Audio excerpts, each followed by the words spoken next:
అమ్మవారికి నైవేద్యంగా పెట్టడానికి పూర్ణం బూరెలు ఎలా చేయాలో చూద్దాం. బూరెలు చేయడానికి 3 గంటల ముందుగా మినపప్పు నానబెట్టుకొని గ్రైండ్ చేసుకోవాలి. నేను 1 గ్లాస్ మినపప్పు నానబెట్టుకున్నాను. 1 గ్లాసు శనగపప్పు తీసుకొని ఉడికించుకోవాలి. దీనిని కుక్కర్లో మీడియం ఫ్లేమ్లో 2 విజిల్స్ రప్పించుకుంటే సరిపోతుంది. శనగపప్పు 2 విజిల్స్ వచ్చిన తర్వాత ఇలా ఉడికింది.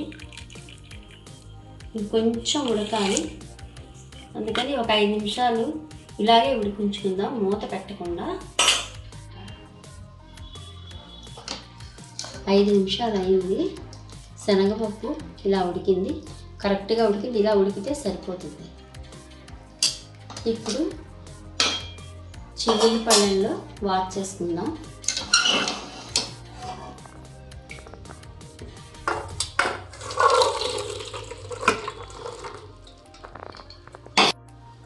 ఇది కొంచెం చల్లారనివ్వాలి.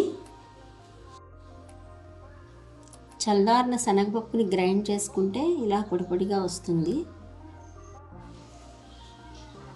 1 గ్లాస్ మినపప్పుకి 3 గ్లాసుల బియ్యపు పిండి తీసుకోవాలి. ఇది మార్కెట్లో దొరుకుతుంది కదా బియ్యపు పిండి, అది తీసేసుకుంటే సరిపోతుంది. బియ్యపు పిండిలో నీళ్లు పోసుకొని గట్టిగా కలిపి పక్కన పెట్టుకోవాలి.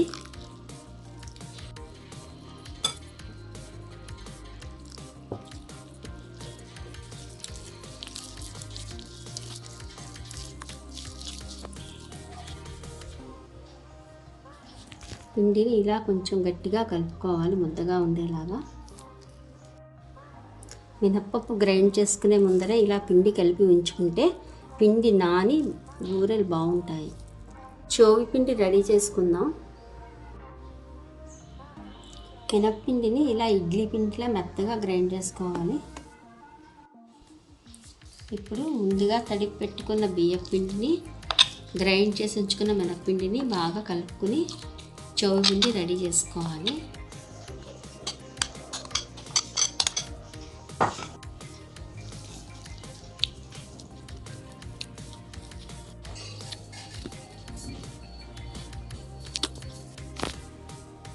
ఒక గ్లాస్ శనగపప్పు తీసుకున్నాం కదా, దానికి 1.25 గ్లాసు బెల్లం తీసుకోవాలి. ఇప్పుడు మందపాటి గిన్నెలో బెల్లం పాకం పట్టుకోవాలి. ముందుగా ఒక 2 స్పూన్స్ వాటర్ వేసుకొని బెల్లం వేసేసుకోవాలి.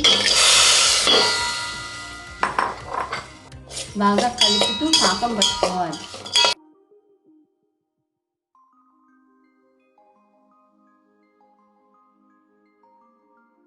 బెల్లం కరిగేదాకా ఇలా కలుపుతూ ఉండాలి.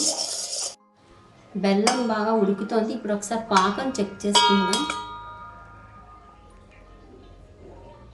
కొద్దిగా ఇలా వాటర్లో వేసుకుని చెక్ చేసుకుంటే ఉండగా అవ్వాలి. ఇంకొంచెం రావాలి.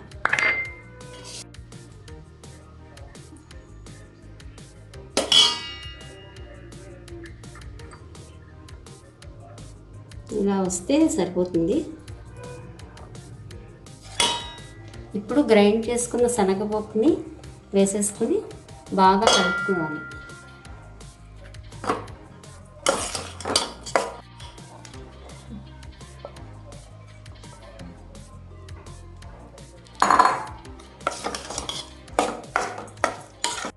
ఇప్పుడు దగ్గర పడింది. యాలక పొడి కూడా వేసేసుకుని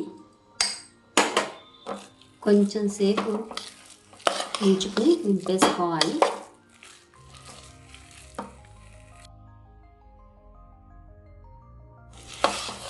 ఇప్పుడు బాగా దగ్గర పడింది.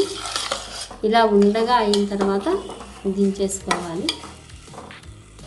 ఇప్పుడు బౌల్లో తీసేసుకుని చల్లారనివ్వాలి. చల్లారింది. ఇప్పుడు ఉండలు చేసుకుని పక్కన పెట్టుకోవాలి.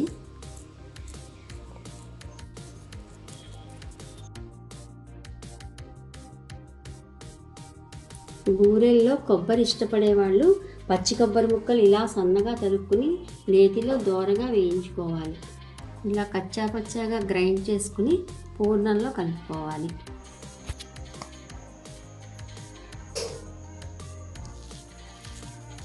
ఇలా కలుపుకుని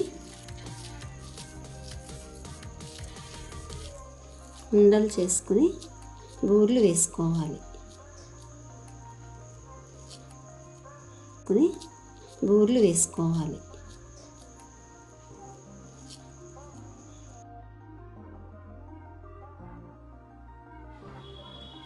మూకుళ్ళలో నూనె వేడి చేసుకోవాలి. నూనె వేడెక్కాక ఇలా ఒక్కొక్క ఉండ తీసుకుని ఇలా పిండిలో డిప్ చేసుకుని ఇలా వదులుకోవాలి.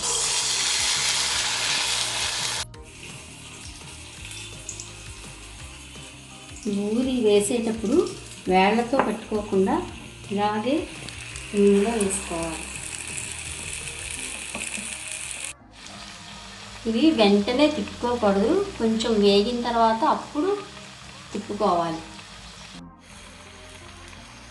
ఇప్పుడు వీటిని తిప్పుకోవాలి. ఇలా కొన్ని అతుక్కుని ఉన్నా కూడా విడతీయకుండా అలాగే టర్న్ చేసుకోవాలి. ఇప్పుడు గోల్డెన్ బ్రౌన్ కలర్లో వేగాయి. వీటిని బౌల్లోకి తీసుకుందాం.